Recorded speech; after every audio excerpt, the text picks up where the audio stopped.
The birth of home consoles, 1970s.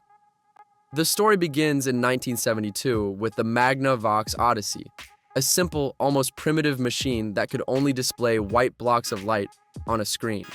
Players used translucent plastic overlays on their TV screens to simulate different games.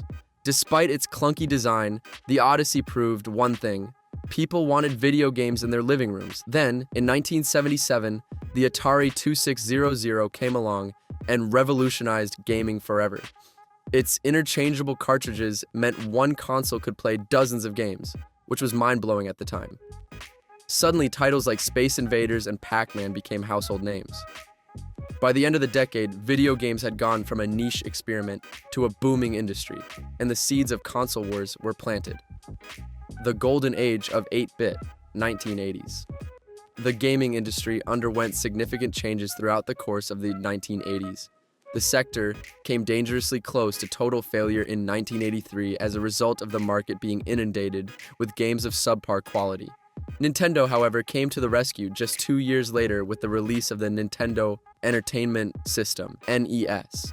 Gaming became a phenomenon in the public market because of its smooth gameplay, bright graphics, and classic games such as Super Mario Bros. And The Legend of Zelda. Nintendo also developed a stringent licensing system that regulated which titles were permitted to be featured on their console, thereby re-establishing consumer faith. At the same time, Sega launched the Master System, which did not dominate the market but served as the groundwork for Sega's role as Nintendo's first true competitor. The concept of gaming icons and the 8-bit era also brought us side-scrolling adventures and addictive platformers. The 16-bit console wars, early 1990s. Whereas the 1980s were a time of survival, the early 1990s were a time of supremacy. The Super Nintendo Entertainment System, SNES, and the Sega Genesis, Mega Drive, went head-to-head in what became the first true console war. By making Sonic the Hedgehog its mascot, and using the slogan, "Genesis does what Nintendo can't," Sega developed its entire brand around the concept of being the cooler, edgier alternative. On the other side, the Super Nintendo Entertainment System focused on producing polished, timeless classics, such as Super Mario World and The Legend of Zelda: A Link to the Past. Did you belong to Team Mario or Team Sonic when you were a child? Children were split on this issue. Fighting games such as Street Fighter II and role-playing games such as Final Fantasy VI also debuted during the 16-bit generation. These genres helped to define the era. The rise of 3D graphics, mid to late 1990s. Everything changed again by the middle of the 1990s. When the transition was made to three-dimensional graphics, the gaming industry was turned upside down with the release of the Sony PlayStation in 1994. For many years, Nintendo and Sega were locked in fierce competition, but Sony made the most of the opportunity by employing CDs rather than cartridges, which were less expensive and could store a much greater amount of data. This included the ability to explore larger areas, improved music, and the inclusion of cinematic cutscenes. While the Nintendo 64, 1996, continued to use cartridges, it also created groundbreaking titles, such as Super Mario 64 and Ocarina of Time. These games expanded the capabilities of video gaming. Despite the fact that it featured several jewels, the Saturn was not able to catch up with Sony, which was a major setback for Sega. Experimentation was the name of the game in the latter half of the 1990s, and developers were finally provided with the means to bring the most audacious ideas they had ever conceived into reality. The sixth generation explosion, early 2000s. The early 2000s were explosive for gaming. The PlayStation 2, 2000, became the best-selling console of all time, moving over 155 million units worldwide. Its secret weapon? A built-in DVD player, which made it a must-have even for people who weren't hardcore gamers. Meanwhile, Microsoft entered the industry with the Xbox 2001, bringing powerful hardware and Halo Combat Evolved, which became the defining first-person shooter of its generation. Nintendo's GameCube 2001 didn't dominate sales, but gave us beloved classics like Super Smash Bros. Melee and Metroid Prime. And then there was the Sega Dreamcast, 1999, ahead of its time with online play and creative titles, like Shamu. But sadly, it was Sega's final console. The sixth generation showed just how massive gaming could become, with consoles offering more variety and power than ever before.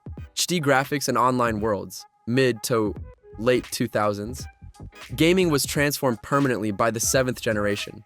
Xbox Live achievements and multiplayer shooters, such as Halo 3 and Gears of War, were all features that helped bring internet gaming into the public eye when Microsoft released the Xbox 360 in 2005. In response, Sony released the PlayStation 3 in 2006.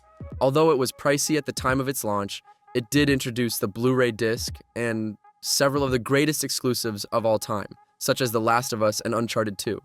Nintendo's Wii, released in 2006, was the game console that took the globe by storm. It became one of the best-selling consoles of all time due to its family-friendly titles, such as Wii Sports and its motion controls.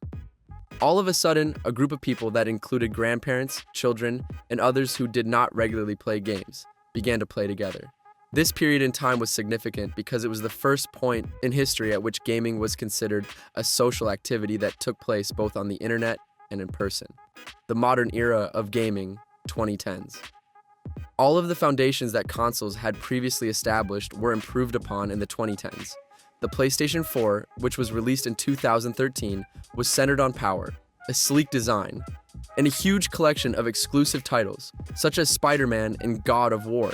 The Xbox One, which was released in 2013, had a difficult beginning due to its always online policy.